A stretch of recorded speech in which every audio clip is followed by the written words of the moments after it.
محافظوں کو معلوم نہیں تھا کہ جب ان قیدی جاسوسوں کے سینوں میں تیر داخل ہوئے تھے بالکل اسی وقت ان کے مصری کمانڈر کے پیٹھ میں ایک خنجر اتر گیا تھا۔ اس کی لاش تیسرے ٹیلے کے ساتھ پڑی تھی۔ اس رات صحرا کی ریت خون کی پیاسی معلوم ہوتی تھی۔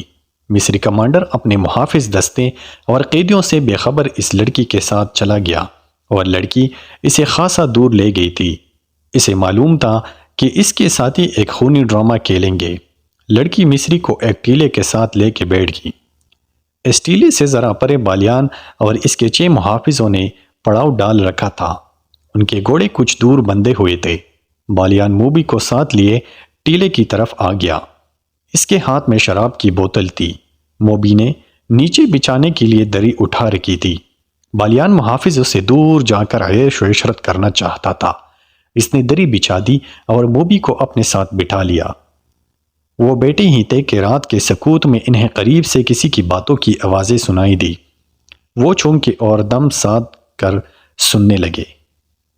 آواز کسی لڑکی کی تھی۔ بالیان اور موبی دبے پاؤں اس طرف آئے اور ٹیلے کی اوٹ میں دیکھا۔ انہیں 2 سائے بیٹھے ہوئے نظر آئے۔ صاف پتہ چلتا تھا کہ ایک عورت ہے اور ایک مرد ہے۔ موبی اور زیادہ قریب ہو گئی اور غور سے باتیں سننے لگی۔ مصری کمانڈر کے ساتھ اس لڑکی نے ایسی واضح باتیں کی کہ موبی کو یقین ہو گیا کہ یہ اس کے ساتھی لڑکی ہے، اور یہ بھی واضح ہو گیا کہ اسے قاہرہ لے جایا جا رہا ہے۔ مصری نے جو حرکتیں اور باتیں کیے وہ تو بالکل ہی صاف تھی، کسی شک کی گنجائش نہیں تھی۔ موبی جان گئی کہ یہ مصری اس لڑکی کو اس کی مجبوری کے عالم میں عیاشی کا ذریعہ بنا رہا ہے۔ موبی نے یہ بالکل نہ سوچا کہ ارد گرد کوئی اور بھی ہوگا اور اس نے جو ارادہ کیا ہے اس کا نتیجہ کیا ہوگا۔ اس نے پیچھے ہٹ کر بالیان کے کان میں کچھ کہا، یہ مصری ہے اور یہ میرے ساتھ کی ایک لڑکی کے ساتھ عیش کر رہا ہے۔ اس لڑکی کو بچا لو۔ یہ مصری تمہارا دشمن ہے اور لڑکی تمہاری دوست۔ اس نے بالیان کو اور زیادہ بڑکانے کے لیے کہا، یہ بڑی خوبصورت لڑکی ہے، اسے بچا لو اور اپنی سفری حرم میں اضافہ کر لو۔ بالیان شراب پیے ہوا تھا۔ اس نے کمر بند سے خنجر نکالا اور بہت تیزی سے آگے بڑھ کر خنجر مصری کمانڈر کی پیٹھ میں گھونپ دیا۔ خنجر نکال کر اسے تیزی سے ایک اور وار کیا۔ لڑکی مصری سے آزاد ہو کر اٹھ کھڑی ہوئی۔ موبی دوڑی اور اسے آواز دی۔ وہ دوڑ کر موبی سے لپٹ گئی۔ موبی نے اس سے پوچھا کہ دوسری کہاں ہے؟ اس نے رابن اور دوسرے ساتھیوں کے متعلق بھی بتایا اور یہ بھی کہ 15 محافظوں کے پہرے میں ہے۔ بالیان دوڑتا گیا اور اپنے 6 ساتھیوں کو بلا لایا۔ ان کے پاس کمانے اور دوسرے ہتھیار تھے۔ اتنے میں قیدیوں کے محافظوں میں سے ایک اپنے مصری کمانڈر کو آوازیں دیتا ادھر آیا۔ بالیان کے ایک ساتھی نے تیر چلایا اور اس محافظ کو ختم کر دیا۔ وہ لڑکی انہیں اپنی جگہ لے جانے کے لیے آگے آگے چل پڑی۔ بالیان کو آخری ٹیلے کے پیچھے روشنی نظر آئی۔ اس نے ٹیلے کی اوٹ میں جا کر دیکھا، وہاں بڑی بڑی مشعلیں جل رہی تھی۔ ان کے ڈنڈے زمین میں گڑے ہوئے تھے۔ ان کے اوپر والے سروں پر تیل میں بھیگے ہوئے کپڑے لپٹے ہوئے تھے جو جل رہے تھے۔ بالیان اپنے ساتھیوں کے ساتھ اندھیرے میں تھا۔ اسی روشنی میں 5 لڑکیاں الگ کھڑی نظر آ رہی تھی اور محافظ بھی دکھائی دے رہے تھے۔ ان کے درمیان 5 لاشیں پڑی تھی جن میں تیر اترے ہوئے تھے۔ موبی اور دوسری لڑکیاں سسکی لینے لگی۔ موبی کے اکسانے پر بالیان نے اپنے ساتھیوں سے کہا کہ یہ تمہارا شکار ہے، تیروں سے ختم کرو۔ ان کی تعداد اب 14 تھی۔ یہ ان کی بدقسمتی تھی کہ وہ روشنی میں تھے۔ بالیان کے ساتھیوں نے کمانوں میں تیر ڈالے۔ تمام تیر ایک ہی بار کمانوں سے نکلے۔ دوسرے ہی لمحے کمانوں میں 6 اور تیر آ چکے تھے۔ ایک ہی بار قیدیوں کے 6 محافظ ختم ہو گئے۔ باقی ابھی سمجھ ہی نہ سکے تھے کہ یہ تیر کہاں سے آئے ہیں۔ 6 اور تیروں نے 6 اور محافظوں کو گرا دیا۔ باقی 2 رہ گئے تھے۔ ان میں سے ایک اندھیرے میں غائب ہو گیا۔ دوسرا ذرا سست نکلا اور وہ بھی سوڈانیوں کے بیک وقت 3 تیروں کے شکار ہو گیا۔ 3 شترباند رہ گئے تھے جو سامنے نہیں تھے۔ وہ اندھیرے میں کہیں ادھر ادھر ہو گئے۔ مشعلوں کی روشنی میں اب لاشیں ہی لاشیں نظر آ رہی تھی۔ ہر لاش ایک ایک تیر لیے ہوئی تھی اور ایک میں 3 تیر پیوست تھے۔ موبی دوڑ کر لڑکیوں سے ملی۔ اتنے میں انہیں ایک گھوڑے کی سپٹ دوڑنے کی آوازیں سنائی دی جو دور نکل گیا۔ بالیان نے کہا، یہاں رکنا ٹھیک نہیں۔ ان میں سے ایک بچ کر نکل گیا ہے، وہ قاہرہ کی سمت گیا ہے۔ فوراً یہاں سے نکلو۔ انہوں نے محافظوں کے گھوڑے کھولے اور اپنی جگہ گئے۔ وہاں جا کر دیکھا کہ ایک گھوڑا بمعزین غائب تھا۔ اسے بچ کر نکل جانے والا محافظ لے گیا تھا۔ وہ اپنے گھوڑوں تک نہیں جا سکا تھا۔ چھپ کر ادھر چلا گیا جہاں اسے 8 گھوڑے بندے نظر آئے۔ زینیں پاس ہی پڑی تھی۔ اس نے ایک گھوڑے پر زین کسی اور باغ نکلا۔ بالیان نے 14 گھوڑوں پر زینیں کسوائی، سامان 2 گھوڑوں پر لادا اور باقی گھوڑے ساتھ لیے اور روانہ ہوا۔ لڑکیوں نے موبی کو سنایا کہ ان پر کیا بیتی ہے اور انہیں کہاں لے جایا جا رہا تھا۔ انہوں نے یہ بھی بتایا کہ رابن اور اس کے ساتھی لاشوں کے ہتھیار اٹھانے گئے تھے، مگر معلوم نہیں کہ وہ کس طرح مارے گئے۔ موبی نے کہا، ایوبی کے کیمپ میں میری اور رابن کی ملاقات اچانک ہوئی تھی۔ اس نے کہا تھا کہ مجھے یوں نظر آ رہا ہے کہ یسوع مسیح کو ہماری کامیابی منظور ہے، ورنہ ہم اس طرح خلافی توقع نہ ملتے۔ آج ہماری ملاقات بالکل خلافی توقع ہو گئی ہے، لیکن میں یہ نہیں کہوں گی کہ یسوع مسیح کو ہماری کامیابی منظور ہے۔ خدائے یسوع مسیح ہم سے ناراض معلوم ہوتا ہے۔ ہم نے جس کام میں ہاتھ ڈالا وہ چوپٹ ہوا۔ بحیرہ روم میں ہماری فوج کو شکست ہوئی اور مصر میں ہماری دوست سوڈانی فوج کو شکست ہوئی۔ ادھر رابن اور کرسٹوفر جیسے دلیر اور قابل آدمی اور ان کے 3 اچھے ساتھی مارے گئے۔ معلوم نہیں ہمارا انجام کیا ہوگا۔ ہمارے جیتے جی تمہیں کوئی ہاتھ نہیں لگا سکتا۔ بالیان نے کہا، میرے شیروں کی کھال تم نے دیکھ لیا ہے۔ جس وقت قیدیوں کا قافلہ لاشوں کے پاس ٹیلوں میں رکا تھا، اس وقت ساحل پر سلطان ایوبی کی فوج کے کیمپ میں 3 آدمی داخل ہوئے۔ وہ اٹلی کی زبان بولتے تھے۔ ان کا لباس اٹلی کے دیہاتوں جیسا تھا۔ ان کی زبان کوئی نہیں سمجھتا تھا۔ اٹلی کی جنگی قیدیوں سے معلوم کیا گیا، انہوں نے بتایا کہ یہ اٹلی سے آئے ہیں اور اپنی لڑکیوں کو ڈھونڈتے پھر رہے ہیں۔ یہ یہاں کے سالار سے ملنا چاہتے ہیں۔ انہیں بہاؤالدین شداد کے پاس پہنچا دیا گیا۔ سلطان صلاح الدین ایوبی کے غیر حاضری میں شداد کیمپ کمانڈر تھا۔ اٹلی کا ایک جنگی قیدی بلایا گیا۔ وہ مصر کی زبان بھی جانتا تھا۔ اس کی وساطت سے ان آدمیوں کے ساتھ باتیں ہوئی۔ ان 3 آدمیوں میں ایک ادھیڑ عمر تھا اور 2 جوان تھے۔ تینوں نے ایک ہی جیسی بات سنائی۔ تینوں کی ایک جوان بہن کو صلیبی فوجی ان کے گھروں سے اٹھا لائے تھے۔ انہیں کسی نے بتایا تھا کہ وہ لڑکیاں مسلمانوں کے کیمپ میں پہنچ گئی ہے۔ یہ اپنی بہنوں کی تلاش میں آئے تھے۔ انہیں بتایا گیا کہ یہاں 7 لڑکیاں آئی تھی۔ انہوں نے بھی یہی کہانی سنائی تھی، مگر 7 جاسوس نکلی۔ ان تینوں نے کہا کہ ہماری بہنوں کا جاسوسی کے ساتھ کوئی بھی تعلق نہیں ہے۔ ہم تو غریب اور مظلوم لوگ ہیں، کسی سے کشتی مانگ کر اتنے دور آئے ہیں۔ ہم غریبوں کی بہنیں جاسوسی کی جرات کیسے کر سکتی ہے؟ ہمیں ان 7 لڑکیوں کا کچھ پتہ نہیں، معلوم نہیں وہ کون ہوں گی۔ ہم تو اپنے بہنوں کو ڈھونڈ رہے ہیں، ہمارے پاس اور کوئی لڑکی نہیں۔ شداد نے بتایا، یہی 7 لڑکیاں تھیں جن میں سے ایک لاپتہ ہو گئی تھی اور باقی 6 کو پرسوں صبح یہاں سے روانہ کر دیا گیا ہے۔ اگر انہیں دیکھنا چاہتے ہو تو قاہرہ چلے جاؤ، ہمارا سلطان رحم دل انسان ہے، تمہیں لڑکیاں دکھا دے گا۔ نہیں، ایک نے کہا، ہماری بہنیں جاسوس نہیں، وہ 7 کوئی اور ہوں گی۔ ہماری بہنیں سمندر میں ڈوب گئی ہوں گی یا ہمارے ہی فوجیوں نے انہیں اپنے پاس رکھا ہوا ہوگا۔ بہاؤالدین شداد نیک خصلت انسان تھا۔ اس نے ان دیہاتوں کی مظلومیت سے متاثر ہو کر ان کی خاطر تواضع کی اور انہیں عزت سے رخصت کیا۔ اگر وہاں علی بن سفیان ہوتا تو ان تینوں کو اتنی آسانی سے نہ جانے دیتا۔ اس کی سراغ رساں نظریں بانپ لیتی کہ یہ تینوں جھوٹ بول رہے ہیں۔ تینوں چلے گئے۔ کسی نے بھی نہ دیکھا کہ وہ کہاں گئے ہیں۔ وہ چلتے ہی چلے گئے اور شام تک چلتے ہی رہے۔ کیمپ سے دور جہاں کوئی خطرہ نہ تھا، وہ چٹانوں کے اندر چلے گئے۔ وہاں ان جیسے 18 آدمی بیٹھے ان کا انتظار کر رہے تھے۔ ان تینوں میں جو ادھیڑ عمر تھا وہ مینگنانا ماریوس تھا۔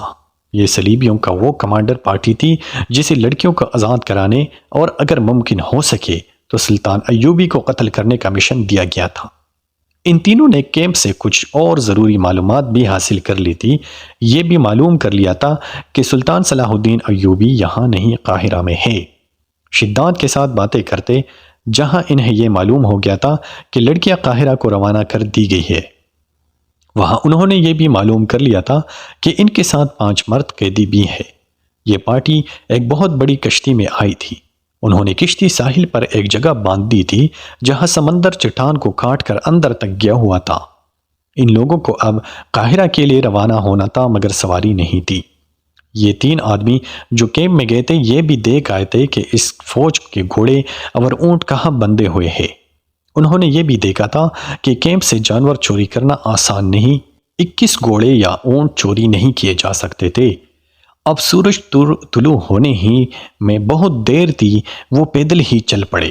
اگر انہیں سواری مل جاتی تو وہ قیدیوں کو راستے میں ہی جا لینے کی کوشش کرتے۔ اب وہ یہ سوچ کر پیدل چلے کہ قاہرہ میں جا کر قیدیوں کو چھڑانے کی کوشش کریں گے۔ سب جانتے تھے کہ یہ زندگی اور موت کی مہم ہے۔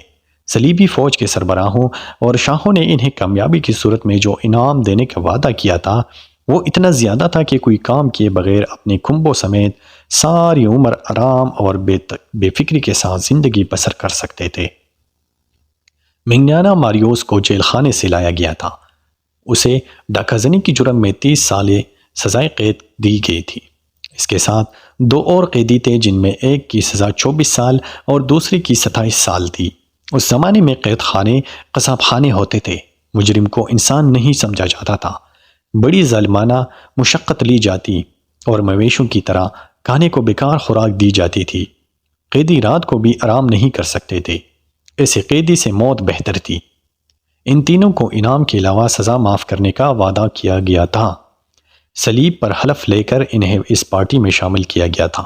جس پادری نے ان سے حلف لیا تھا اس نے انہیں بتایا تھا کہ وہ جتنے مسلمان کو قتل کریں گے اس سے 10 گنا ان کے گناہ بخشے جائیں گے، اور اگر انہوں نے صلاح الدین ایوبی کو قتل کیا تو ان کے تمام گناہ بخش جائیں گے، اور اگلے جہاں خدا یسوع مسیح انہیں جنت میں جگہ دیں گے۔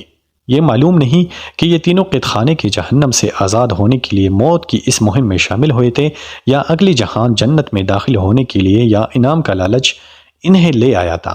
وہ نفرت جو ان کے دلوں میں مسلمانوں کے خلاف ڈالی گئی تھی، بہرحال وہ عزم کے پختہ ہونے معلوم ہوتے تھے، اور ان کا جوش خروش بتا رہا تھا کہ وہ کچھ کر کے ہی مصر سے نکلیں گے یا جانے قربان کر دیں گے۔ باقی 18 تو فوج کے منتخب آدمی تھے۔ انہوں نے جلتے ہوئے جہازوں سے جانیں بچائی تھی اور بڑی مشکل سے واپس گئے تھے۔ وہ مسلمانوں سے اس ذلت آمیز شکست کا انتقام لینا چاہتے تھے۔ انعام کا لالچ تو تھا ہی، یہی جذبہ جس کے جوش سے وہ اندھے کی منزل کی سمت پیدل ہی چل پڑے۔ دوپہر کے وقت ایک گھڑ سوار صلاح الدین ایوبی کے ہیڈ کوارٹر کے سامنے جا رکا۔ گھوڑے کا پسینہ چھوٹ رہا تھا اور سوار کے منہ سے تکن کے مارے بات نہیں نکل رہی تھی۔ وہ گھوڑے سے اترا تو گھوڑے کا سارا جسم بڑی زور سے کانپا۔ گھوڑا گر پڑا اور مر گیا۔ سوار نے اسے آرام دیے بغیر اور پانی پلائے بغیر ساری رات اور آدھا دن مسلسل دوڑایا تھا۔ سلطان ایوبی کے محافظوں نے سوار کو گھیرے میں لے لیا، اسے پانی پلایا، اور جب وہ بات کرنے کے قابل ہوا تو اس نے کہا کہ کسی سالار یا کماندار سے ملا دو۔ سلطان ایوبی خود ہی باہر آ گیا تھا۔ سوار اسے دیکھ کر اٹھا اور سلام کر کے کہا، سلطان کا اقبال بلند ہو، بری خبر لایا ہوں۔ سلطان ایوبی اسے اندر لے گیا اور کہا، خبر جلدی سنا دو، قیدی لڑکیاں بھاگ گئی ہے، ہمارا پورا دستہ مارا گیا ہے۔ اس نے کہا، مرد قیدیوں کو ہم نے جان سے مار دیا ہے، میں اکیلا بچ کے نکلا ہوں، مجھے معلوم نہیں کہ حملہ آور کون تھے۔ ہم مشعلوں کی روشنی میں اور وہ اندھیرے میں، اندھیرے سے تیر آئے اور میرے تمام ساتھی ختم ہو گئے۔ یہ قیدیوں کے محافظوں کے دستے کا وہ آدمی تھا جو اندھیرے میں غائب ہو گیا تھا اور سوڈانیوں کا گھوڑا کھول کر بھاگ آیا تھا۔ اس نے گھوڑے کو بلا رو کے سرپٹ دوڑایا تھا اور اتنا طویل سفر آدھے سے بھی تھوڑے وقت میں طے کر لیا تھا۔ سلطان صلاح الدین ایوبی نے علی بن سفیان اور فوج کے ایک نائب سالار کو بلا لیا۔ وہ آئے تو اس آدمی سے کہا کہ وہ اب ساری بات سنائے۔ اس نے کیمپ سے روانگی کے وقت سے بات شروع کی اور اپنے کمانڈر کے متعلق بتایا کہ وہ ایک قیدی لڑکی کے ساتھ دل بہلاتا رہا اور قیدیوں سے لاپرواہ ہو گیا۔ پھر راستے میں جو کچھ ہوتا رہا اور آخر میں جو کچھ ہوا اس نے سنایا، مگر وہ یہ نہ بتا سکا کہ حملہ آور کون تھے۔ سلطان ایوبی نے علی بن سفیان اور نائب سالار سے کہا، اس کا مطلب یہ ہے کہ صلیبی چاپا مار کر مصر کے اندر موجود ہے، ہو سکتا ہے؟ علی بن سفیان نے کہا، یہ صحرائی ڈاکو بھی ہو سکتے ہیں۔ اتنی خوبصورت 6 لڑکیاں ڈاکوؤں کے لیے بہت بڑی کشش تھی۔ تم نے اس کی بات غور سے نہیں سنی۔ سلطان ایوبی نے کہا، اس نے کہا ہے کہ مرد قیدی لاشوں کے ہتھیار اٹھا لائے تھے اور محافظوں کو قتل کرنے لگے تھے۔ محافظوں میں سے 2 نے انہیں تیروں سے ہلاک کر دیا ہے۔ اس کے بعد ان پر حملہ ہوا۔ اس سے یہی ظاہر ہوتا ہے کہ صلیبی چاپا مار ان کے تعاقب میں تھے۔ وہ کوئی بھی تھے، سلطان محترم، نائب سالار نے کہا، فوری طور پر کرنے والا کام یہ ہے کہ اس عسکری کو رہنمائی کے لیے ساتھ بھیجا جائے اور کم از کم 20 گھڑ سوار جو تیز رفتار ہو تعاقب کے لیے بھیجے جائیں۔ یہ بات کی بات ہے کہ وہ کون تھے؟ میں اپنے ایک نائب کو ساتھ بھیجوں گا، علی بن سفیان نے کہا۔ اس عسکری کو کھانا کھلاؤ، سلطان ایوبی نے کہا۔ اسے تھوڑی دیر آرام کر لینے دو، اتنی دیر میں 20 سوار تیار کرو، تعاقب میں روانہ کرو، اگر ضرورت سمجھو تو زیادہ سوار بھیج دو۔ میں نے جہاں سے گھوڑا کھولا تھا وہاں 8 گھوڑے باندھے ہوئے تھے، محافظ نے کہا۔ وہاں کوئی انسان نہیں تھا، حملہ آور وہی ہو سکتے ہیں، اگر گھوڑے 8 تھے تو وہ بھی 8 ہی ہوں گے۔ چاپا ماروں کی تعداد زیادہ نہیں ہو سکتی، نائب سالار نے کہا۔ ہم انشاءاللہ انہیں پکڑ لیں گے، یہ یاد رکھو کہ وہ چاپا مار ہے، سلطان ایوبی نے کہا، اور لڑکیاں جاسوس ہے۔ اگر تم ایک جاسوس یا چاپا مار کو پکڑ لو تو سمجھ لو کہ تم نے دشمن کے 200 عسکری پکڑ لیے ہیں۔ مگر ایک جاسوس کو ہلاک کرنے کے لیے دشمن کے 200 عسکری کو چھوڑ سکتا ہوں۔ ایک عورت کسی کا کچھ نہیں بگاڑ سکتی، مگر ایک جاسوس اور تخریب کار عورت اکیلے ہی پورے ملک کا بیڑا غرق کر سکتی ہے۔ یہ لڑکیاں بے حد خطرناک ہے، اگر وہ مصر کے اندر رہ گئی تو تمہارا پورے کا پورا لشکر بیکار ہو جائے گا۔ ایک جاسوس یا جاسوسہ کو پکڑنے یا جان سے مارنے کے لیے اپنے 100 سپاہی قربان کر دو، یہ سودا پھر بھی سستا ہے۔ چاپا مار اگر نہ پکڑے جائے تو مجھے پرواہ نہیں، ان لڑکیوں کو ہر قیمت پر پکڑنا ہے۔ ضرورت سمجھو تو تیروں سے انہیں ہلاک کر دو، زندہ نکل کر نہ جائے۔ 1 گھنٹے کے اندر اندر 20 تیز رفتار سوار روانہ کر دیے گئے۔ ان کا رہنما یہ محافظ تھا اور کمانڈر علی بن سفیان ایک نائب زیدین تھا۔ ان سواروں میں فخر المصری کو علی بن سفیان نے خاص طور پر شامل کیا تھا۔ یہ فخر کی خواہش تھی کہ اسے بالیان اور موبی کے تعاقب کے لیے بھیجا جائے۔ یہ تو نہ علی بن سفیان کو علم تھا نہ فخر المصری کو کہ جن کے تعاقب میں سوار جا رہا ہے وہ بالیان، موبی اور ان کے 6 وفادار ساتھی ہے۔ ادھر سے یہ 20 سوار روانہ ہوئے، جن میں 21واں ان کا کمانڈر تھا۔ ان کا ہدف لڑکیاں تھیں اور انہیں چھڑا کر لے جانے والے۔ ادھر سے صلیبیوں کے 20 کمانڈر آ رہے تھے، جن میں 21واں ان کا کمانڈر تھا۔ ان کا بھی ہدف یہی لڑکیاں تھیں، مگر ان کی کمزوری یہ تھی کہ وہ پیدل آ رہے تھے۔